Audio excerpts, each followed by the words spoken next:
Le cliquetis lourd du métal dans son dos résonna avec une banalité si ordinaire que Lucas ne tressaillit même pas. Il se figea simplement un instant, inspirant à pleine bouffée l'air piquant de janvier qui, après des années de confinement en prison, lui semblait d'une pureté presque brûlante. Le matin du 1er janvier, le petit village de Normandie ressemblait à un décor de théâtre abandonné par ses artisans. Des rues désertes, des débris de feux d'artifice consumés sur la neige sale et un silence vibrant, presque physiquement palpable. Il ajusta sur son épaule le sac bon marché qui contenait tout son héritage, quelques sous-vêtements de rechange, un rasoir usé et son attestation de libération.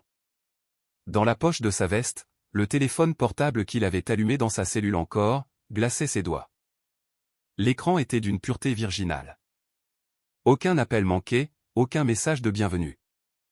Lucas ferma les yeux, et un instant, il eut l'impression de n'être jamais parti, que le monde s'était simplement figé en l'effaçant de la liste des vivants. Ses jambes le portèrent d'elles-mêmes vers le centre du village. Ses bottes crissaient sur l'asphalte verglacé. Le village avait célébré, bu et dormait maintenant, caché derrière les volets clos des quelques immeubles et des maisons en pierre. Il longeait les vitrines modestement illuminées où des Pères Noël en plastique lui adressaient des sourires ébréchés, se sentant comme un fantôme errant dans un monde auquel il n'appartenait plus. L'odeur âcre de la neige fraîchement tombée, mêlée à celle de la terre humide, se combina soudain dans ses narines avec un autre parfum, plus lourd et poisseux. C'était l'odeur des couloirs des hôpitaux de province, un mélange de savon bon marché, de drap rêche et de désespoir. Lucas revit devant lui le lit étroit et le visage de sa mère, Monique, blanc comme la chaux. Elle gisait là, immobile, après son deuxième AVC. Seuls ses yeux, immenses, d'une brillance fiévreuse, vivaient leur propre vie. Sa main, sèche et légère comme une aile d'oiseau, avait recouvert la sienne. Surtout, ne te laisse pas briser, mon loulou, avait-elle chuchoté, remuant à peine ses lèvres mordillées. Quoi qu'il dise, quoi qu'il fasse. Reste toi-même, tu m'entends? Ne les laisse pas tout brûler à l'intérieur. Lucas n'avait fait qu'hocher la tête, ravalant une boule amère dans sa gorge. Il ne savait pas qu'une semaine plus tard, elle ne serait plus là, et qu'un mois après, sa vie se désintégrerait en termes juridiques et en numéros d'articles de loi. Il secoua la tête pour chasser cette vision obsédante. Le froid s'intensifiait, s'insinuant sous sa veste, lui mordant les oreilles. La faim se manifestait par une douleur sourde dans son estomac, mais il n'avait aucune envie d'entrer dans les rares petits commerces ouverts. Il y aurait des gens, heureux, sentant l'alcool et les restes de la fête. Ils auraient immédiatement remarqué son regard. Le regard d'un homme qui a fixé un mur pendant trop longtemps. Lucas passa sous une arche basse en pierre, et le faible bruit de la route principale fut instantanément coupé, remplacé par le silence lourd et cotonneux d'une vieille cour intérieure. Ici, la fête n'était pas seulement passée, elle avait sévi. Sous ses pieds crissaient des éclats de verre et des morceaux de plastique colorés provenant de pétards. Partout jonchaient des restes de feux d'artifice, semblables à des os calcinés, et des bouteilles vides, prises dans la neige grisâtre et souillée. Une odeur de soufre brûlé, d'alcool bon marché et de quelque chose d'écœurant flottait dans l'air. Il voulait juste couper à travers cette placette inhospitalière pour rejoindre la gare ferroviaire. Mais son regard fut attiré par une tache sombre contre un mur, là où sortait une grosse canalisation du sous-sol d'un bâtiment. Au début, il crut que c'était un vieux tapis ou un tas de chiffons abandonnés, mais le tas tressaillit soudain, émettant un sifflement à peine audible. Lucas ralentit. C'était un berger allemand. Une grande chienne, autrefois puissante, qui n'était plus que l'ombre d'elle-même. Son poil était emmêlé en stalactites sales, mêlé à une croûte de glace et à des taches rousses de sang séché. Elle était couchée sur le béton nu, blottie contre le tuyau tiède, mais le plus effroyable n'était pas son état de maigreur. Le cou de la chienne était entouré d'un épais fil de fer rouillé. Plusieurs tours s'enfonçaient profondément dans sa peau, lui serrant la gorge au point que la malheureuse créature ne pouvait respirer que par de courtes saccades rauques. L'extrémité du fil était solidement enroulée autour d'un support métallique de la canalisation. Autour d'elle, des canettes vides et des mégots. Visiblement, une bande de fêtards nocturnes s'était servie d'une cible vivante pour s'amuser. La chienne ne grogna pas, ne leva pas la tête. Elle bougea à peine son seul œil ouvert, l'autre étant enflé par un coup violent. Dans ce regard, il n'y avait aucune supplique. Il y avait cette même indifférence glaciale que Lucas voyait dans le miroir chaque matin depuis des années. L'état où la douleur est si intense qu'elle cesse d'être ressentie. L'éclat du métal rouillé sous les rayons obliques du soleil d'hiver lui brûla les yeux. La mémoire répondit instantanément, l'arrachant de la cour sordide pour le replonger dans la stérilité froide du passé. Dans le bureau de l'enquêteur, il y avait une odeur de confort administratif et de café fort. Sur le bureau, juste devant le visage de Lucas, se trouvaient des menottes. L'acier chromé reflétait indifféremment la lumière du néon. « Alors, tu ne dis rien, Lucas ?» L'enquêteur, Patrick, un homme corpulent aux yeux fatigués, tapotait paresseusement son stylo sur le dossier. « Tout est évident. Ce sont tes signatures, tes comptes. Ton patron, Jean-Pierre Dubois, un homme respectable, un mécène. Et toi, qui es-tu? Juste un exécutant. Signe des aveux, et tout sera fini. Tu auras la peine minimale, tu sortiras en conditionnel. Tu es un homme, pense à ta mère. Elle a besoin de médicaments. De soins. Si tu t'obstines, elle n'y survivra pas. » Lucas regardait le métal des menottes. Il sentait le nœud coulant invisible se resserrer autour de sa gorge. Aussi serré que ce fil de fer rouillé. « Ce ne sont pas mes signatures. » Sa propre voix, à l'époque, semblait sourde, comme venant de sous terre. « Maintenant, ce seront les tiennes, » avait soupiré Patrick, presque avec compassion. Le système ne se trompe pas, Lucas. Il broie simplement ceux qui se mettent en travers du chemin des bonnes personnes. Lucas secoua la tête, chassant sa torpeur. Il se mit à trembler de froid. Il devait partir, tout de suite. Il venait à peine de franchir les portes de la prison. Il avait dans sa poche une attestation qui faisait de lui une cible pour n'importe quelle patrouille de gendarmerie. S'il commençait à s'occuper de cette chienne, si un résident appelait les autorités, il serait enfermé dans l'heure. Ancien détenu, peut-être un couteau, du sang. Personne ne chercherait à comprendre. Il fit un pas vers l'arche. Puis un second. C'est juste une chienne, se persuada-t-il. Le monde entier est cruel et pourri. Tu ne peux pas aider tout le monde. Il parcourut près de 10 mètres, mais il sentait dans son dos, dans chaque nerf, ce regard immobile et mort. Le silence de la cour devint assourdissant. Il pesait sur ses oreilles, l'empêchant de faire le pas suivant. Lucas s'arrêta. Il se souvint comment, durant sa dernière année de détention, il avait cessé de recevoir des lettres de son frère, comment il les attendait chaque jour, fixant les mains vides du gardien. La prison, ce ne sont pas les murs. La prison, c'est quand on vous attache à du vide avec un fil de fer et qu'on vous oublie. Il fit brusquement demi-tour et revint rapidement, presque en courant, vers la canalisation. La chienne ne tressaillit même pas. Elle ferma à peine son œil quand l'ombre de l'homme la recouvrit. « Alors, ma pauvre ?» murmura-t-il d'une voix rauque. « On t'a abandonné, hein ? Moi aussi. » Lucas s'agenouilla dans le mélange sordide de neige et de confetti. Ses mains tremblaient, de froid ou de rage, une rage qui s'éveillait lentement dans son cœur engourdi. Il tendit la main vers le cou de la bête. La chienne tressaillit à peine mais ne recula pas. Le fil de fer était rigide, épais. Il était déjà couvert de givré, par endroits, gelé à la fourrure. Lucas comprit qu'il ne pourrait pas l'enlever à main nue, mais il n'avait pas de couteau. Il n'avait rien, sinon ce désir soudain et désespéré d'empêcher quelqu'un d'autre de crever dans ce village repu et festif. Il empoigna l'anneau rouillé à 2 mains. Le froid du métal lui brûla instantanément la peau des paumes, mais Lucas ne fit que serrer les doigts plus fort. Le métal le brûlait. La rouille glacée s'enfonçait dans sa peau, et il sentait ses doigts s'engourdir aussitôt, perdant toute sensibilité. Le fil était épais.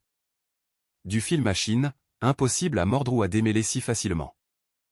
Il s'était incrusté dans la fourrure sale, se transformant en un collier de torture qui se resserrait à chaque mouvement de la chienne. Lucas tira sur l'extrémité libre, enroulée autour du support. En vain. Les nœuds avaient été serrés avec une minutie sadique et perverse. Allez, tiens bon, ma belle, encore un peu. La chienne ne bougeait même pas. Elle regardait droit devant elle, au-delà de Lucas, au-delà des murs décrépits, quelque part dans le vide. Dans ses yeux, voilés par une pellicule trouble de fatigue, il n'y avait aucun espoir. Seulement une patience infinie et résignée. Peu importait qui était devant elle. Celui qui l'avait battue la nuit, ou celui qui haletait au-dessus d'elle maintenant, sa buée s'échappant en nuages rauques et saccadés. Lucas serra les dents. Il enroula le fil autour de ses paumes, essayant d'en saisir le plus possible. Le métal craqua en s'enfonçant dans sa chair. Une douleur vive et aiguë lui traversa l'avant-bras, et un instant, le monde autour de lui se brouilla, se dissolvant dans une odeur de tabac cher et de cuir véritable. Dans le bureau de Jean-Pierre Dubois, il faisait toujours chaud. Trop chaud. Au point que le col de sa chemise semblait être un nœud coulant. Le patron de l'entreprise, le groupe Pilier, était assis dans un fauteuil profond, faisant tourner un stylo en or entre ses doigts. Devant lui, sur la table en chêne massif, se trouvait ce même dossier. « Lucas, écoute-moi bien. » La voix de Dubois était douce, presque paternelle. « Tout est en jeu. Toute notre affaire, l'avenir de mon fils. Théo a fait une bêtise, une erreur de jeunesse, imprudente. Mais toi, tu es différent, tu es fiable. Monsieur Dubois, c'est la prison. Ce ne sont pas que des chiffres, c'est un faux. » Dubois se leva et s'approcha de la fenêtre, derrière laquelle s'agitait une ville riche et prospère. « La famille, c'est sacré, Lucas. Toi-même, tu ferais tout pour ta mère. Nous allons l'aider. Nous trouverons la meilleure clinique, des médecins de l'étranger. Prends juste ça sur toi. Tu es un homme. Et un homme doit savoir se sacrifier pour quelque chose de plus grand. Signe, et je ne l'oublierai jamais. Tu seras à l'abri du besoin. » Lucas, à l'époque, l'avait cru. Il avait cru à ce « un homme doit ». Il avait cru qu'il existait d'autres murs que ceux d'une prison. Un juron sonore, provenant des étages supérieurs du vieil immeuble de la cité, le ramena à la réalité. Il était de nouveau là, à genoux dans la neige. Sale, sans le sou, les mains en sang. Un homme doit, résonna dans sa tête avec une ironie aussi corrosive que de l'acide. Il tira le fil de fer vers lui de tout son poids, le dos tendu. La peau de ses paumes éclata. Un sang chaud et épais coula sur ses poignets, teintant le métal rouillé d'un rouge sombre. Le fil glissait dans ses mains mouillées, mais Lucas ne lâchait pas. Il grognait, mettant dans ce mouvement toute sa haine pour Dubois, pour Patrick, pour le destin, pour cette maudite fête. Un grincement sec et désagréable se fit entendre. Le fil, ne supportant plus la pression furieuse et les torsions répétées, céda près du nœud. Lucas fut projeté en arrière, heurtant douloureusement un vieil arbre gelé. Respirant lourdement, il regarda ses mains. Des plaies béantes défiguraient ses paumes, d'où le sang jaillissait, goûtant sur la neige sale. Mais le nœud avait cédé. La chienne leva lentement, très prudemment, la tête. Un morceau de fil pendait encore à son cou, mais il ne l'étranglait plus. Elle regarda Lucas. Longuement, intensément. Pour la première fois de la matinée, quelque chose d'humain, de la surprise, traversa son regard. Elle ne croyait pas qu'on l'avait libérée. « Tu peux marcher ?» Lucas se releva, s'essuyant les mains sur les pans de sa veste. Le sang ne s'arrêtait pas, tachant le tissu. Il s'approcha de la chienne et tira doucement sur le reste du fil. Lada, il décida immédiatement qu'elle s'appelait ainsi, un nom simple et doux, vacilla sur ses pattes flageolantes. Elle était épuisée. Lucas comprit que s'il la laissait là, elle ne survivrait pas une heure, elle mourrait de froid ou retomberait sur la même bande de tortionnaires une fois qu'ils auraient décuvé. Il ouvrit sa vieille veste usée. Le vent lui cingla aussitôt les côtes, mais il n'y prêta pas attention. Il jeta sa veste sur le berger allemand tremblant, l'enveloppant comme un enfant. « Allez, viens. On n'a plus rien à faire ici, ni l'un ni l'autre. » Il attrapa son sac de sa main validée, de l'autre, soutint la chienne par la nuque, l'aidant à faire son premier pas. Elle trébuchait, titubait, mais elle marchait à ses côtés, presque collée à son genou. Ils sortirent de la cour alors que le village commençait à s'éveiller pour de bon. Deux parias. Un homme aux mains bandées avec son écharpe ensanglantée et une chienne couverte d'une veste de prison. Lucas ne savait pas où ils allaient. Il ne savait qu'une chose, la première heure de sa liberté était terminée, et il ne l'avait pas passée en vain. La gare ferroviaire, la nuit, est un purgatoire particulier. Un lieu où les odeurs de déterge bon marché, de linge sale et de diesel se mêlent au parfum de l'attente éternelle. Sous la lumière crue et blafarde des néons, tout semble irréel, les passagers ensommeillés serrant leurs sacs, les agents de sécurité au visage de pierre, et les annonces infinies de trains qui emportent toujours quelqu'un d'autre. Lucas était assis au bord d'un siège en métal rigide, dans un coin reculé de la salle d'attente. Ses paumes, enveloppé dans son écharpe sale, pulsait d'une douleur sourde et lancinante.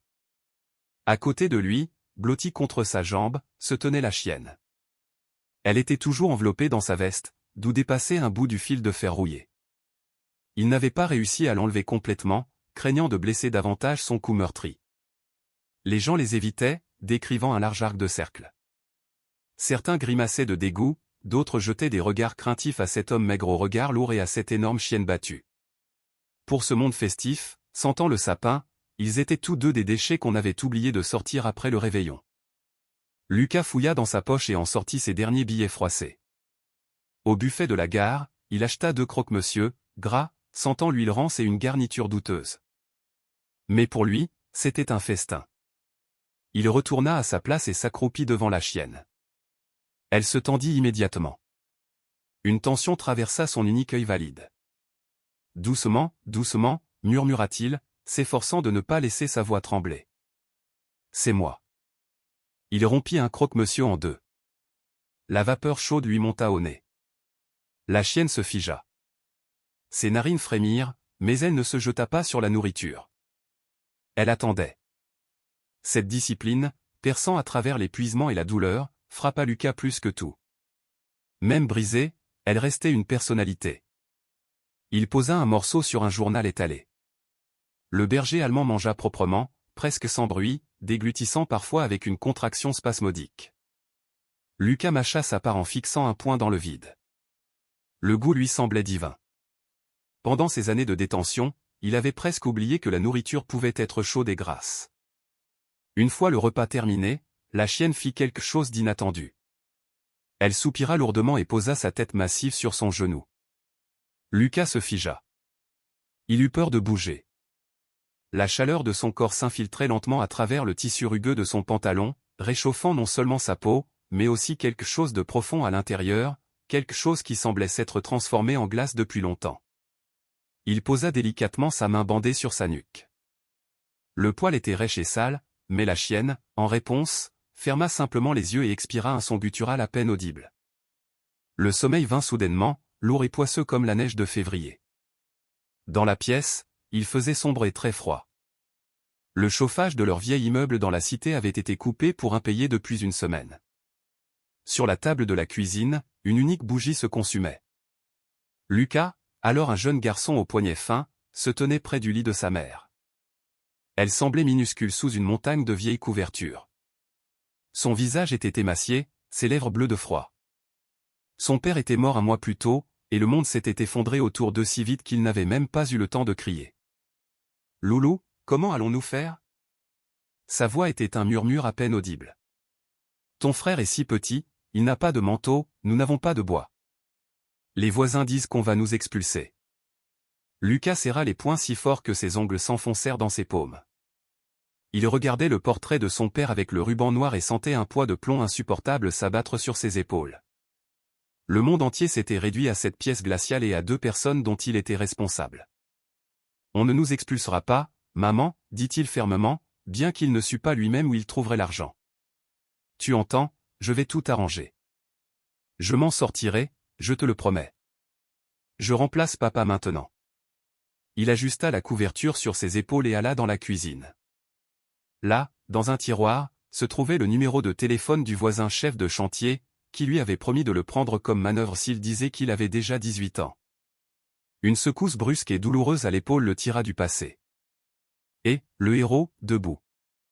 Au-dessus de lui se tenait un agent de sécurité de la gare en uniforme noir. Son visage était rouge de manque de sommeil et d'irritation, et sa main se dirigeait déjà vers sa radio. « Qu'est-ce que tu fabriques ? C'est pas un chenil ici. Interdit aux chiens. Tu vois pas les panneaux ? Allez, dehors. » Lucas ouvrit les yeux et fut instantanément alerte.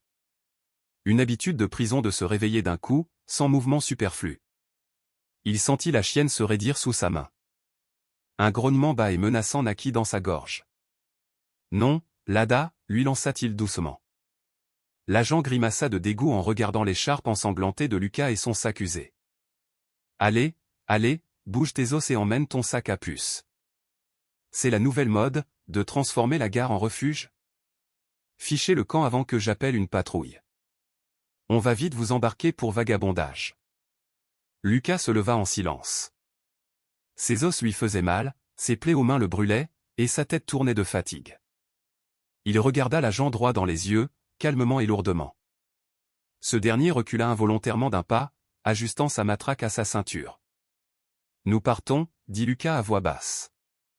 Il siffla la chienne, et elle se leva en chancelant à ses côtés. La veste glissa de son dos, révélant ses côtes saillantes et le nœud coulant rouillé à son cou.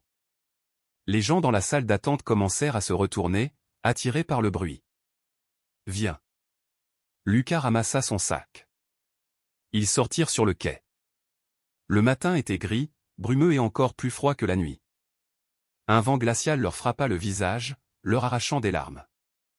Ils n'avaient nulle part où aller, et dans leur dos, ils entendaient déjà le rire moqueur de l'agent. Soudain, Lucas sentit quelqu'un lui tirer la manche.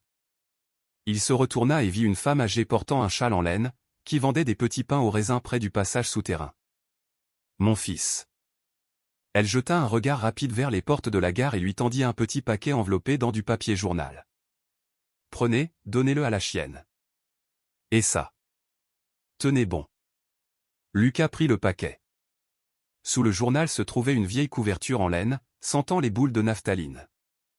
Il voulut dire quelque chose, mais la femme, Colette, s'éloignait déjà rapidement, disparaissant dans la foule. Il regarda la chienne. Elle se tenait à ses côtés, blottie contre sa hanche, attendant fidèlement un ordre. Alors, Lucas eut un sourire amer. « Allons chercher notre place au soleil, avant d'être complètement ensevelis. » Il jeta la couverture sur le dos du berger allemand, et ils s'enfoncèrent dans le village enneigé, sans se douter que dans quelques rues, il remarquerait sur son cou quelque chose qui allait tout changer. Le village s'était réveillé, maussade avec la gueule de bois. L'agitation festive avait laissé place à l'irritation. Les gens qui, la veille encore, lançaient des pétards, s'emmitouflaient maintenant dans leurs écharpes et passaient en vitesse, s'efforçant de ne pas remarquer les deux êtres en marge de la vie. « Dégage, c'est un établissement respectable ici, pas un refuge pour clochards », lui cria un vigile au visage rubicond d'un petit centre commercial, en le poussant sans ménagement dans le froid. Lucas ne dit rien. Il serra plus fort la laisse improvisée en fil de fer et retint la chienne qui peinait à avancer. Il était habitué à ce regard condescendant, comme s'il était une tâche regrettable sur un trottoir propre. En prison, il avait appris à se transformer en ombre, mais ici, sous le soleil éclatant de janvier, son ombre était trop visible. Ils erraient le long de la rue principale. Les passants s'écartaient, les mères attiraient leurs enfants avec effroi. « Maman, regarde le chien !» cria joyeusement un bambin. « Ne regarde pas, Igor, le chien est malade et le monsieur n'est pas gentil. Viens vite. » Lucas sentit une colère lourde et épaisse monter en lui. Il voulait crier qu'il était un homme lui aussi, qu'il voulait juste se réchauffer. Mais la colère s'éteignit rapidement, ne laissant derrière elle qu'une poussière grise de résignation. Quand on vous brise pendant longtemps, vous finissez par ne plus sentir les coups. À l'entrée d'un petit salon de coiffure en périphérie, une vieille femme en châle en laine secouait un paillasson. Elle observa longuement le berger allemand tremblant, ses côtes saillantes sous la peau, et les mains blessées de Lucas. « Attends un peu, mon petit. » Elle disparut derrière la porte et revint une minute plus tard avec un vieux plaid à carreaux délavés. « Tiens, couvre-la. Elle va geler complètement. C'est une âme vivante, qu'a-t-elle fait pour mériter ça ?» Lucas accepta le tissu. Le plaid était doux, il sentait la lessive bon marché et les herbes séchées. Lorsqu'il le posa sur le dos de la chienne, ses doigts touchèrent le tissu et la réalité se brouilla soudainement, se diluant dans le voile gris du passé. Dans leur appartement, à l'époque, régnait un silence tout aussi assourdissant. Manon faisait ses valises. Elle le faisait méthodiquement, sans larmes ni crise de nerfs. Seul le bruit de la fermeture éclair de la valise déchirait l'air, comme un couteau sur du verre. Lucas se tenait dans l'embrasure de la porte, l'épaule appuyée contre le montant. Il regardait ce même plaid à carreaux, qu'elle pliait maintenant soigneusement pour le mettre dans un sac. Manon, dit au moins quelque chose, parvint-il à articuler. Sa voix lui semblait étrangère. Elle s'arrêta. Le regarda. Dans ses yeux, il n'y avait ni colère, ni amour, seulement une fatigue infinie. Que dire, Lucas ? Tout a déjà été dit au tribunal. Je ne peux plus. Je n'ai pas signé pour être la femme d'un tôlard. pardon. Elle prit sa valise et passa devant lui, sans même l'effleurer. La porte se referma doucement, sans claquer, et ce petit déclic de la serrure fut le point final de son ancienne vie. « Eh, ça va, monsieur ?» La voix d'un passant le ramena brutalement au froid. Lucas cligna des yeux. Il était toujours sur le trottoir, serrant le bord du plaid. La chienne lui donna un coup de museau dans la main, comme si elle sentait son trouble intérieur.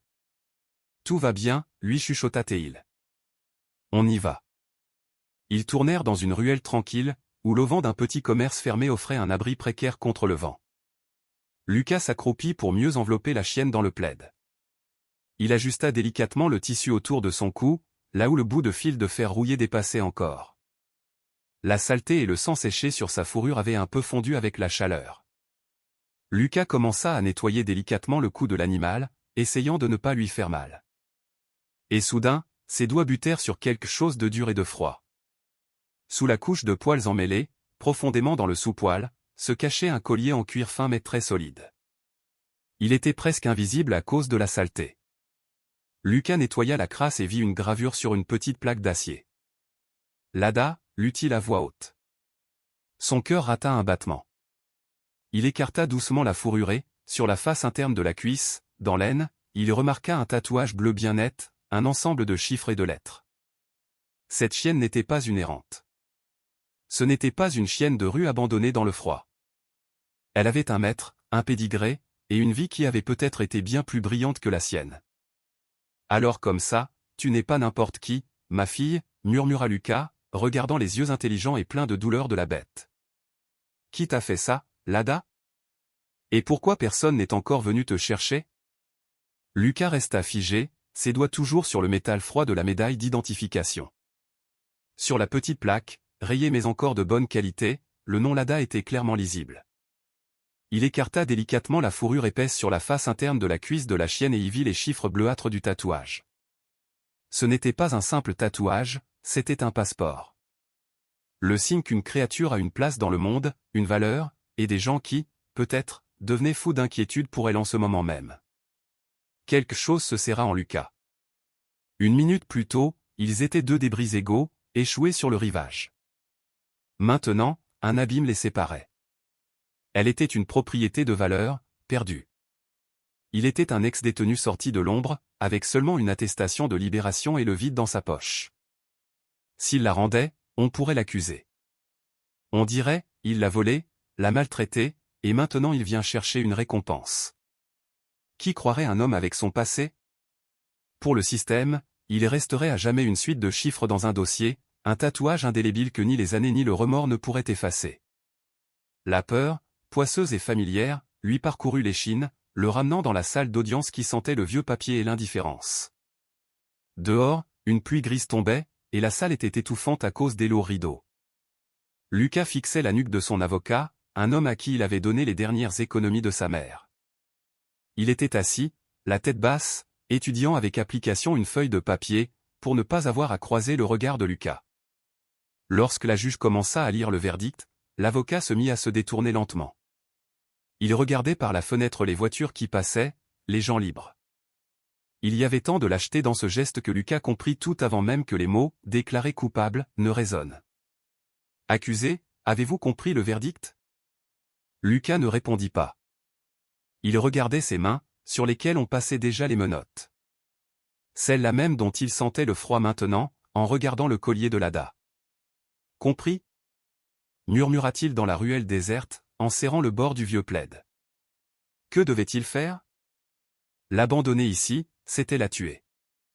La garder, c'était devenir un voleur. La rendre, c'était retourner faire la révérence à ceux qui avaient l'habitude de regarder les gens comme lui à travers un viseur ou des barreaux. Lada leva la tête et lui lécha la main bandée. Sa langue était rêche et chaude. Dans ce simple geste, il y avait une confiance si inconditionnelle que Lucas en eut le souffle coupé. Elle ne voyait pas en lui un criminel. Elle voyait celui qui avait brisé le fil de fer. Il la regarda, et une lueur d'espoir folle et fragile traversa son esprit. Et si cette chienne était sa seule chance de se prouver à lui-même qu'il était encore vivant, qu'il n'était pas juste une ligne dans un procès-verbal? Je ne te laisserai pas tant que je ne saurai pas que tu seras mieux là-bas, dit-il d'une voix rauque, en ajustant le plaid sur ses omoplates saillantes. À cet instant, le silence de la ruelle fut brisé par un bruit sec, un crissement de pneus et le claquement d'une portière de voiture. Lucas releva la tête, protégeant instinctivement la chienne. À l'entrée de la ruelle se tenait un homme en manteau sombre et cher. Il ne bougeait pas, les regardait simplement, et l'écran de son téléphone portable brillait dans sa main. L'homme passa son regard de l'écran à la chienne, puis à Lucas, et son visage commença lentement à changer, prenant une expression d'intérêt prédateur étendue. Lucas sentit son cœur battre quelque part dans sa gorge. Il connaissait ce regard. C'est le regard des gens qui ont trouvé ce qu'ils cherchaient depuis trop longtemps. « Et, vous » cria l'homme en faisant un pas en avant. « Ne bougez pas. Vous m'entendez, où avez-vous trouvé cette chienne ?» Lucas commença à se relever lentement, sentant la dasse sous sa main se transformer en une corde tendue, prête à rompre à tout moment. Le destin l'avait rattrapé, encore une fois, trop vite. L'homme au manteau cher s'était figé à quelques mètres, n'osant pas s'approcher davantage. Son visage soigné, qui exprimait il y a un instant une curiosité froide, reflétait maintenant toute une gamme d'émotions, de l'incrédulité à une peur quasi superstitieuse. Il ne regardait pas Lucas, mais la chienne qui, malgré son épuisement, s'était aplatie au sol, découvrant ses crocs dans un rictus silencieux et effrayant. « Où l'avez-vous eu » La voix de l'inconnu trembla. Il sortit son téléphone de sa poche et ses doigts glissèrent rapidement sur l'écran. « C'est impossible. Elle a disparu il y a 3 semaines. Complètement disparue. » Lucas se redressa lentement, sans lâcher le bord du vieux plaid. Ses paumes bandées le lançaient. Le sang avait traversé le tissu, laissant des marques sombres sur la laine à carreaux. Il avait l'habitude qu'on le regarde comme un moins que rien, mais ce regard était différent. C'était le regard qu'on porte sur un voleur pris en flagrant délit devant un coffre-fort ouvert. « Je l'ai trouvé dans une cour », répondit Lucas d'une voix rauque. Sa voix, peu habituée aux longues conversations, sonnait brutalement, comme le craquement d'une branche qui se brise. Elle était attachée à un tuyau avec du fil de fer, elle était en train de mourir. L'homme eut un ricanement incrédule, plissant les yeux. Il jaugea Lucas d'un regard bref, professionnellement méprisant. Veste usée, visage sombre, arcade sourcilière proéminente et ses étranges bandages ensanglantés. Toute l'apparence de Lucas criait qu'il sortait tout juste d'un endroit où le soleil ne se voit qu'à travers des barreaux. Trouvé, donc. L'inconnu leva son téléphone, pointant l'objectif. Quelle chance, n'est-ce pas? Juste après les fêtes, quand la récompense n'est plus d'actualité. L'éclat de l'objectif du smartphone aveugla Lucas un instant. La lumière se refléta dans le verre et, soudain, une petite lumière verte et vive s'alluma dans sa tête, le seul œil vivant dans le silence de mort du couloir de la prison. Au centre de détention, la caméra le regardait toujours d'en haut. Le petit œil sous le plafond ne clignait jamais, ne détournait jamais le regard. Lucas sentait sa présence sur sa peau, même quand il dormait, tourné vers le mur. Il semblait qu'un observateur invisible enregistrait en permanence chacun de ses mouvements, chaque souffle, chaque pensée, pour ensuite l'utiliser contre lui. « On t'observe toujours, Lucas », lui murmurait sa voix intérieure. Là-bas, derrière l'objectif, se trouvaient des gens qui décidaient quand il mangerait, quand il dormirait, et quand il cesserait définitivement d'être un homme. La paranoïa s'était profondément enracinée en lui. Même après sa libération, il s'attendait à voir surgir ce regard froid et scrutateur de n'importe quel coin de rue. « Ne me filmez pas. » Lucas fit un pas en avant, et sa voix se chargea d'une menace qu'il ne se connaissait pas. L'homme recula, manquant de faire tomber son téléphone. « Restez où vous êtes. Je prends juste une photo pour confirmation. C'est Lada. J'en suis presque sûr. Le tatouage. Elle a un tatouage dans l'aine. » « Oui, elle en a un, » trancha Lucas, sentant une irritation sourde monter en lui. « Mais ce n'est pas une marchandise. Elle a besoin d'un vétérinaire, pas d'une séance photo. Elle a le cou déchiqueté. » L'employé de l'homme d'affaires, car c'était clairement un de ses assistants personnels, hésita. Il regarda à nouveau la chienne. Lada cessa soudain de grogner. Elle leva la tête et regarda l'homme au manteau. Dans son regard, il n'y avait ni reconnaissance ni joie, seulement une attente infinie et lasse d'une nouvelle douleur. « Mon Dieu, qu'est-ce qu'ils lui ont fait » marmonna l'homme. Sa voix perdit soudain toute son arrogance. Le patron devenait fou, il a retourné ciel et terre. On pensait qu'on l'avait déjà tué pour sa peau ou qu'elle avait été sortie de la région. Il s'écarta de quelques pas, jetant des regards nerveux autour de lui, et appuya sur le bouton d'appel. Lucas se figea, serrant la chienne contre sa jambe. Il comprenait que ce n'était pas seulement le sort de Lada qui se jouait, mais aussi le sien. Un appel, et il pouvait voir arriver soit des sauveurs, soit ceux qui lui passeraient à nouveau du métal au poignet. L'homme, Antoine, porta le téléphone à son oreille. L'attente s'étira comme de la résine épaisse. « Monsieur le roi » dit-il rapidement et par saccade. « Oui, c'est Antoine. »« Non, je vous appelle pour autre chose. »« Patron, vous n'allez pas le croire. Je l'ai trouvée. »« Oui, Lada. Elle est là, dans une ruelle derrière l'ancien salon de coiffure. Mais il y a un problème. Elle est dans un état terrible. Et avec elle, il y a un... » Il hésita, jetant un regard embillé à Lucas. « Il y a un type avec elle, on dirait un ancien détenu. »« Patron, qu'est-ce que je fais ? J'envoie la sécurité où ?» Lucas vit le visage d'Antoine s'allonger de stupéfaction alors qu'il écoutait la réponse à l'autre bout du fil. « Oui, je vous ai compris. D'accord, j'attends. Je ne bouge pas. » Antoine baissa son téléphone et regarda Lucas avec un respect étrange, presque craintif. « Il vient lui-même. Il a dit de ne pas bouger si tu tiens à ta vie.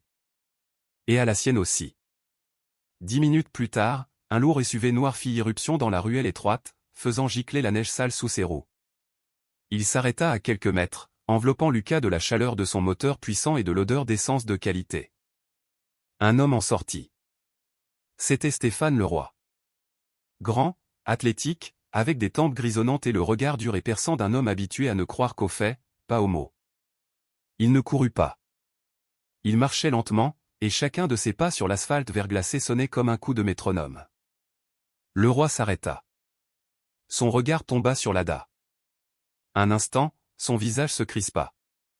Le masque de l'homme d'affaires impitoyable se fissura, révélant une douleur profonde, presque paternelle. Il vit tout, le plaid sale, les côtes saillantes, et le plus terrible, la trace sanglante du fil de fer sur son cou. Lada. Sa voix était basse et rauque. « Ma petite. » Leroy s'accroupit et tendit la main. « Lada, viens. Viens ici, ma puce. » C'est fini. Lucas restait immobile, sentant tout se glacer en lui. Il s'attendait à ce que la chienne se précipite, jappe de joie et se jette sur son maître, effaçant à jamais de sa mémoire ce compagnon de fortune. Ce serait juste, ce serait logique. Mais Lada ne bougea pas. Elle se serra encore plus fort contre le genou de Lucas, et son corps sous le plaid à carreaux se mit à trembler d'un frisson fiévreux. Elle leva les yeux vers le roi. Il y avait de la peur. Cette peur qui ne s'efface pas avec une voix douce, car le souvenir de la douleur est encore trop vif. La chienne gémit doucement, presque suppliante, et cacha sa tête derrière le dos de Lucas, cherchant la protection de celui qui avait déchiré le fil de fer à main nue. Le silence s'installa. Une pause insupportable, où l'on n'entendait que la respiration lourde du berger allemand et le bruit lointain du village. Le roi leva lentement son regard vers Lucas. Ses yeux se plissèrent, une méfiance froide et aiguë y brilla. Il regardait Lucas comme s'il essayait de le passer au rayon X, cherchant un piège caché.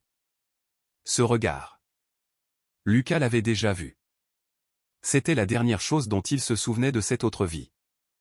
Dans la salle d'audience, il régnait un silence surnaturel lorsque la juge termina de lire le verdict. Lucas, ne réalisant pas encore tout à fait que sa vie venait d'être anéantie, tourna instinctivement la tête vers la loge VIP où était assis Jean-Pierre Dubois. Il attendait au moins un signe de tête, un regard de compassion de l'homme pour la famille duquel il était monté à l'échafaud. Mais Jean-Pierre Dubois ne le regarda même pas. Il se leva lentement, ajusta les manchettes de sa chemise de luxe et se détourna ostensiblement, regardant vers la sortie. Dans ce mouvement, il y avait tout, l'oubli complet, l'indifférence glaciale et un soulagement lâche. À cet instant, Lucas comprit, pour eux, il n'était plus un homme, il était un déchet à jeter. Le roi se releva de toute sa hauteur. Son visage redevint impénétrable, comme du granit. Il s'approcha, et Lucas sentit l'odeur de son parfum, subtil, cher, complètement déplacé dans cette ruelle sordide. « C'est toi qui l'as sauvé ?» demanda le roi, et sa voix avait des accents métalliques. « Je ne suis juste pas passé à côté, » répondit Lucas, le regardant droit dans les yeux.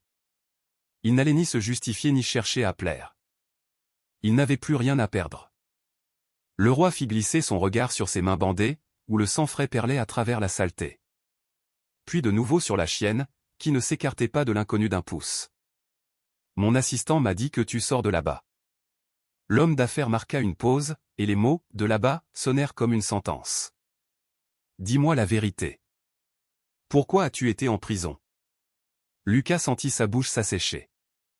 C'était la question qui faisait claquer toutes les portes. Il aurait pu mentir, se taire, mais en regardant Lada blessée, il comprit qu'il ne voulait plus se cacher. « Pour quelque chose que je n'ai pas commis, » répondit-il. « Mais dans cette ville, on ne croit pas à ce genre de conte de fées, n'est-ce pas ?» Le roi resta silencieux, et ce silence était plus lourd que le béton de la prison. Il regardait les bandages ensanglantés de Lucas, puis Lada, qui tremblait toujours, le nez fourré dans le pantalon usé de l'ancien détenu. Le vent dans la ruelle gémissait, leur jetant au visage une neige fine et piquante, mais personne ne bougeait. « Pas commis » répéta l'homme d'affaires en écho, avec un sourire amer dans la voix. « Tu sais combien de fois j'ai entendu ça ? Une personne sur deux dans ce pays est une victime innocente. Pourquoi devrais-je croire un homme qui se cache dans les ruelles avec ma chienne ?» Lucas releva la tête. Dans ses yeux, il n'y avait pas de peur, seulement une fatigue morte, consumée. « Je n'ai pas besoin de votre confiance, » dit-il d'une voix rauque. « Et je n'ai pas besoin de votre argent. Reprenez-la. Elle a besoin d'être au chaud, de voir un vétérinaire. Quant à moi, je n'ai plus rien à perdre. » Et il se mit à raconter. Calmement, posément, sans emphase, comme s'il lisait le procès-verbal d'une autre vie. Il parla du groupe Pilier, de Jean-Pierre Dubois, le père, qu'il appelait son bras droit, et de Théo, le fils, habitué à ce que papa soit toujours là avec son carnet de chèques. Le monde autour de Lucas se brouilla. Les murs de la ruelle s'écartèrent, se transformant en fenêtres panoramiques d'un bureau au 40e étage. La ville nocturne scintillait de mille feux, et dans le bureau, flottait une odeur de cognac cher et de cigares. « Signe ici, Lucas. » Dubois avait poussé vers lui une liasse de papier. « C'est une simple formalité pour l'audit. Tu sais, Théo a fait une bêtise avec les livraisons. Il faut combler les trous. On arrangera tout ça en une semaine. Tu es de la maison, tu comprends. » Lucas se souvenait de l'éclat froid du stylo en or dans ses doigts. Il avait cru. Il avait cru en l'amitié virile, en la loyauté envers l'entreprise, au fait qu'on ne l'abandonnerait pas. Il avait apposé sa signature, encore et encore, sans savoir qu'à ce moment précis, il signait son propre mandat d'arrêt. À côté de lui, Théo était assis, pâle, les yeux fuyants, serrant convulsivement son verre. Il savait déjà que le lendemain, Lucas sortirait de ce bureau menotté, et que les comptes sur lesquels les millions volés avaient été virés se révéleraient être au nom du fidèle employé Lucas. Dans la salle d'audience, tout paraissait impeccable. L'expertise graphologique avait confirmé, les signatures étaient authentiques. Les témoins, ces mêmes collègues avec qui il déjeunait, hochaient la tête en chœur, les yeux rivés au sol. Jean-Pierre Dubois était assis au premier rang et regardait à travers lui, comme on regarde une ampoule grillée qu'il est temps de jeter. « J'ai été en prison parce que j'étais pratique », conclut Lucas. « Pratique pour que le fils du patron n'y aille pas. Ma mère est morte pendant que j'étais là-bas. Ma femme est partie. Mon frère a oublié mon nom. Ce sont les faits. Croyez-moi si vous voulez, sinon, appelez la police. » Le roi avait écouté attentivement, sans l'interrompre. Son visage, qui n'exprimait au début qu'une méfiance dédaigneuse, était maintenant étrangement concentré. C'était un joueur expérimenté dans le monde des affaires, et il savait que le mensonge sent toujours le pathos. Et dans les mots de cet homme, il n'y avait pas de pathos. Il n'y avait que la vérité nue, sans fard. L'homme d'affaires s'approcha de Lucas, presque au contact. Lada grogna sourdement mais ne recula pas. « Groupe Pilier, tu dis ?» Le roi sortit son téléphone et tapa rapidement un court message. Jean-Pierre Dubois. Lucas hocha la tête en silence. Le roi regarda longuement la chienne. Lada lécha soudain la main bandée de Lucas, qui grimaça involontairement de douleur, mais ne retira pas sa main. Ce geste de l'animal en dit plus à l'homme d'affaires que n'importe quelle confession. La chienne, dressée pour être dure, qui ne pardonnait pas les erreurs, protégeait maintenant un homme marqué du sceau du crime. « Écoute, Lucas, ou quel que soit ton nom. » Le roi rangea son téléphone dans sa poche. « Je connais Dubois. On s'est croisés sur des appels d'offres. C'est un homme pourri, ce n'est un secret pour personne dans notre milieu, mais les mots ne suffisent pas devant la justice. » Il marqua une pause, regardant la neige effacer les traces de Lucas sur l'asphalte. « Monte dans la voiture. » Tous les deux. « Où ça ?» Lucas se tendit. « D'abord chez le vétérinaire, » trancha le roi. « Et après ? » Après, je vérifierai ton histoire. J'ai le bras long, Lucas. Très long. Et si tu m'as menti sur un seul mot, tu regretteras d'être sorti de prison. Le roi ouvrit la portière arrière du SUV. Lucas hésita, regardant l'intérieur luxueux en cuir, puis l'Ada. La chienne fit un pas vers la voiture, mais se retourna aussitôt, vérifiant s'il la suivait. Elle n'allait pas retourner chez son maître sans celui qui l'avait sauvée ce matin-là.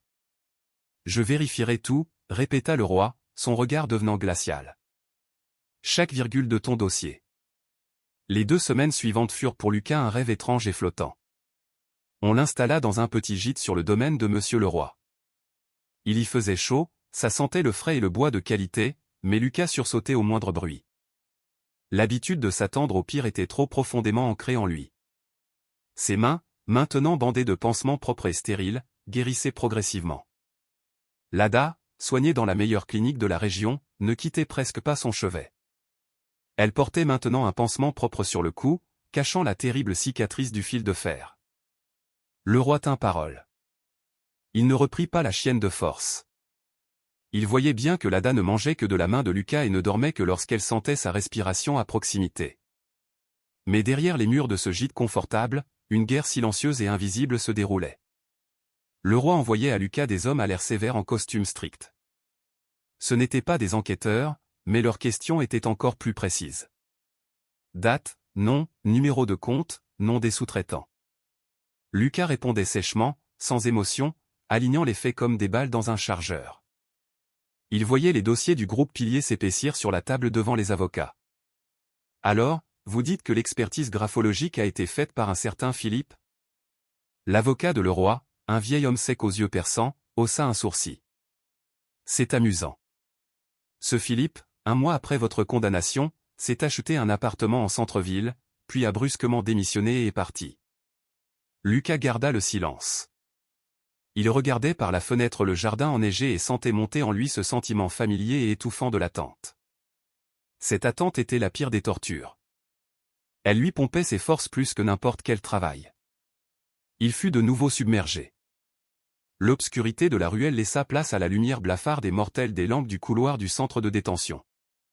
Lucas était debout contre le mur, serrant contre sa poitrine son sac de prisonnier contenant ses affaires. Derrière lui, des années de vie honnête, devant lui, l'inconnu du transfert. L'écho lourd des pas du gardien résonnait dans ses tempes. Chaque minute dans ce couloir durait une éternité. Tu n'es plus là où tu étais, mais pas encore là où tu seras.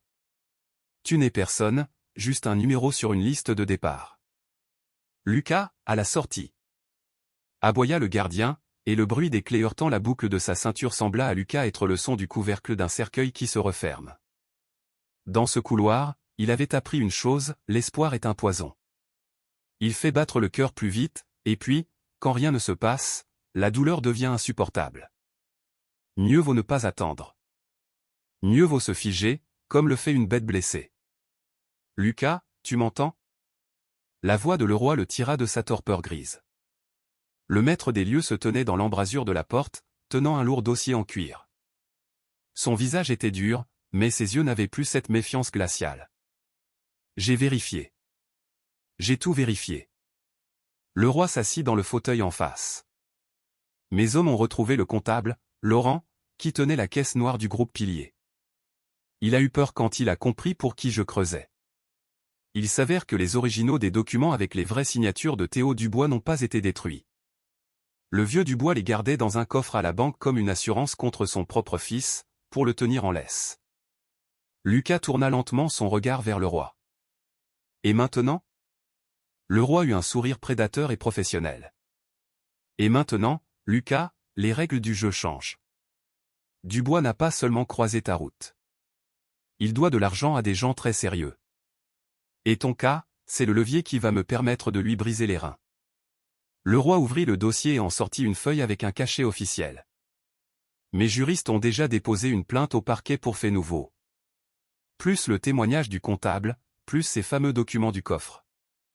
La machine est en marche. Lucas sentit sa gorge se nouer. Il avait attendu cela pendant tant d'années, mais maintenant, il ne ressentait pas de joie. Seulement un vide étrange et douloureux. Ça veut dire qu'on va m'innocenter? Sa voix se brisa. Le roi le regarda longuement et sérieusement. Ça ne sera pas rapide. Le système n'aime pas reconnaître ses erreurs, mais j'ai porté cette affaire au plus haut niveau. Dubois essaie déjà de négocier avec moi, il propose des sommes énormes pour que je ferme les yeux. Et qu'avez-vous répondu? Le roi se leva et s'approcha de Lada. La chienne, qui auparavant se méfiait de tout le monde, le laissa maintenant lui toucher doucement la tête. Elle regarda son maître, puis Lucas. J'ai répondu qu'il y a des choses qui ne s'achètent pas, dit le roi à voix basse. Ta vie et la fidélité de cette chienne en font partie. Il se tourna vers la sortie, mais s'arrêta sur le seuil. Prépare-toi, Lucas. Demain, un enquêteur de la direction viendra. Cette fois, il ne sera pas là pour faire pression, mais pour écouter. La révision de ton procès a officiellement commencé. Quand la porte se referma derrière le roi, Lucas s'affaissa sans force sur le sol à côté de Lada. La chienne lui donna un coup de museau dans l'épaule, gémissant doucement.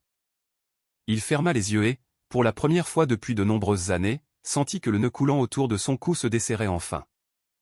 Mais il ne savait pas encore que Dubois, acculé, allait se décider à porter un dernier coup, le plus désespéré et le plus sanglant, pour faire taire les témoins à jamais. La vie cessa de ressembler au rythme saccadé de l'appel en prison. Il avait désormais ses propres matins. Il ne commençait pas par le cri d'un gardien, mais par le contact doux et humide d'un museau sur sa main. Lada se réveillait 5 minutes avant le réveil, s'asseyait fidèlement près du lit et attendait que Lucas ouvre les yeux. Dans la petite mais lumineuse chambre que le roi lui avait attribuée dans son centre logistique, flottait une odeur de frais et de meubles neufs. Lucas s'asseyait lentement sur le lit, frottant les cicatrices refermées sur ses paumes. Elle lui faisait encore mal par temps humide, lui rappelant le fil de fer rouillé, mais c'était maintenant une douleur paisible. Il se leva, s'approcha de la fenêtre. Dehors, le village s'éveillait, ce même village qui, peu de temps auparavant, le chassait. Maintenant, tout était différent. Le travail aux archives du centre de Leroy était calme. Lucas classait de vieux bons de livraison, numérisait des documents, se plongeait dans les schémas logistiques. Il aimait ce calme. Ici, on ne lui posait pas de questions sur son passé. Le roi avait fait comprendre à ses subordonnés que les affaires personnelles des employés ne se discutaient pas. « Bonjour, monsieur Lucas. Un thé ?» Chloé, une jeune employée du service voisin, passa la tête par la porte. Elle souriait simplement, sans pitié ni suspicion. Lucas tressaillit.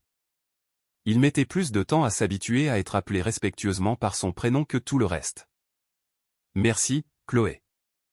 Un peu plus tard. » D'accord, si vous changez d'avis, passez nous voir, on a des biscuits frais. Elle partit, laissant derrière elle un léger parfum floral. Lucas s'assit à son bureau. Lada s'installa comme d'habitude à ses pieds. La chienne avait complètement changé d'apparence. Son poil était lisse et brillant, ses flancs s'étaient arrondis, et son regard était devenu calme et profond. Elle n'attendait plus les coups. Elle n'attendait que son ordre. Lucas regardait l'écran de l'ordinateur, mais voyait la vieille table de cuisine de leur appartement dans la cité. Sa mère était assise en face. C'était avant sa maladie, avant que le monde ne commence à s'écrouler. Elle versait du thé dans de vieilles tasses, et un rayon de soleil dansait sur ses rides. Elle regardait son fils et souriait. Avec une chaleur et une lumière que seule elle pouvait donner. « Tu es un homme bon, loulou. Souviens-t'en toujours, quoi qu'il arrive, ton cœur te guidera, tu verras. » À l'époque, il s'en était moqué, mais maintenant, dans le silence des archives, il comprit soudain qu'elle avait eu raison. Son cœur l'avait guidé jusqu'à cette canalisation, jusqu'à ce fil de fer rouillé, jusqu'à cette chienne battue. Et ce chemin à travers la douleur et l'humiliation s'était avéré être le seul bon. Le soir, il rentrait chez lui sans se presser. Il marchait dans les rues animées, et les gens ne s'écartaient plus de lui. Il était juste un passant, un homme en veste propre, avec un beau et fidèle berger allemand en laisse. À la maison, il préparait un simple dîner. Il remplissait la gamelle de Lada, s'asseyait dans un fauteuil. Une pénombre confortable régnait dans la pièce. La télévision murmurait doucement la météo, et dehors, une neige dufteuse tombait lentement. Lucas sentait que quelque chose de vivant commençait à pousser en lui, à la place du désert calciné. L'acceptation. Il n'était plus le détenu Lucas. Il n'était pas la victime de Dubois. Il était un homme qui avait réussi. Lada s'approcha, posa sa tête sur son genou et soupira profondément, fermant les yeux. « Tout va bien, ma belle » dit-il doucement en la caressant derrière l'oreille. « Nous sommes à la maison. » C'était une soirée tranquille, une soirée d'hiver grise des plus ordinaires, qui pour Lucas valait plus que tous les trésors du monde. Il ferma les yeux, écoutant la respiration régulière de la chienne. Il semblait que la tempête s'était enfin calmée. Il s'apprêtait à aller se coucher quand une notification arriva sur son téléphone. C'était un court fichier de l'avocat de Leroy. Le titre du message disait « Ordonnance de révision ». Dubois déclaré en fuite et recherché. Lucas regardait l'écran lumineux, sans se douter que Dubois avait déjà trouvé un moyen de porter le coup de grâce. Le soir tomba doucement sur le village, sans précipitation. Les rues n'étaient plus hérissées de glace, mais respiraient la première humidité printanière, mêlée à l'odeur de l'asphalte mouillé et d'une fumée lointaine. Lucas marchait sur le trottoir, et ses pas n'étaient plus ni furtifs ni excessivement lourds. Il rentrait simplement du travail. Dans ses mains, un sac de course, dans sa poche, les clés de l'appartement que Leroy l'avait aidé à obtenir en location-accession. Il s'arrêta devant l'entrée de son immeuble pour ajuster son écharpe. Un jeune couple passa en courant, riant bruyamment et discutant de leurs projets pour le week-end. Ils ne lui jetèrent même pas un regard. Pour eux, il était juste un homme d'âge moyen, un peu fatigué, avec des rides profondes au coin de la bouche. Un passant ordinaire. Et c'était là sa plus grande victoire. Lucas monta à son étage. Derrière la porte, on entendit du remue-ménage, puis le reniflement impatient et familier. Il tourna la clé, et Lada fut instantanément à ses côtés. Elle ne sautait pas, n'aboyait pas. Elle se pressa simplement de tout son corps puissant contre ses jambes, gémissant doucement et fidèlement. « Je suis là, dit-il à voix basse, posant sa main sur sa tête. « Tu t'es ennuyé ?» La chienne leva vers lui ses yeux intelligents, maintenant parfaitement clairs. Il n'y avait plus ce voile trouble de douleur qui avait autrefois poussé Lucas à retourner vers la canalisation rouillée. Il entra dans le couloir et tira lentement sur la fermeture éclair de sa veste. C'était un geste quotidien et banal, mais aujourd'hui, il résonna dans sa poitrine avec une chaleur étrange. Lucas enleva sa veste et la suspendit à un crochet. Il semblait qu'avec ce vieux vêtement, la couche poisseuse et lourde du passé se détachait enfin de lui. Une couche faite d'accusations injustes, d'argot de prison, du mépris glacial de Dubois et du silence assourdissant de son frère. Il alla dans la cuisine et alluma la lumière. Sur la table se trouvait une photo de sa mère, celle-là même qu'il avait trouvée un jour dans une vieille enveloppe. Elle souriait. Maintenant, son sourire ne lui paraissait plus amer. Les événements des derniers mois défilèrent dans sa tête, les interrogatoires au parquet, les confrontations, le visage blême de Théo Dubois lorsque les avocats de Leroy avaient étalé sur la table des preuves irréfutables. La justice avait triomphé, mais elle ne lui avait pas rendu sa mère. Elle ne lui avait pas rendu les années passées derrière les barbelés, à fixer des murs gris. Mais en regardant Lada, qui s'était maintenant tranquillement installée sur son tapis et l'observait, Lucas comprit quelque chose d'important. « On a survécu, toi et moi » murmura-t-il en versant de l'eau fraîche dans sa gamelle. Il s'approcha de la fenêtre et regarda la cour sombre en bas. C'est là, en bas, que sa nouvelle histoire avait commencé. Lucas regarda ses paumes. Les cicatrices du fil de fer étaient restées. Des lignes fines et blanchâtres qui ne disparaîtraient jamais. Elles étaient devenues sa décoration personnelle. Il n'avait pas retrouvé son ancienne vie. Théo Dubois attendait toujours son procès, et le monde autour de lui restait complexe et parfois cruel. Mais durant cette première heure de liberté, lorsque cette créature abandonnée et mourante était apparue sur son chemin, Lucas avait fait le seul choix qui comptait. Il aurait pu passer son chemin. Il en avait parfaitement le droit. Un homme à qui on a tout pris n'était obligé de rien donner. Mais il était revenu. Il avait déchiré le métal à main nue, suffoquant de douleur. Et à cet instant, il n'avait pas seulement sauvé une chienne, il avait sauvé l'homme en lui. Et c'était la seule chose que Dubois et tout son système n'avaient jamais pu lui enlever. Lucas éteignit la lumière et s'assit par terre à côté de Lada. La chienne posa immédiatement sa tête sur son épaule. Un silence régnait dans l'appartement, un bon silence, le silence paisible d'une maison où la peur n'a plus sa place.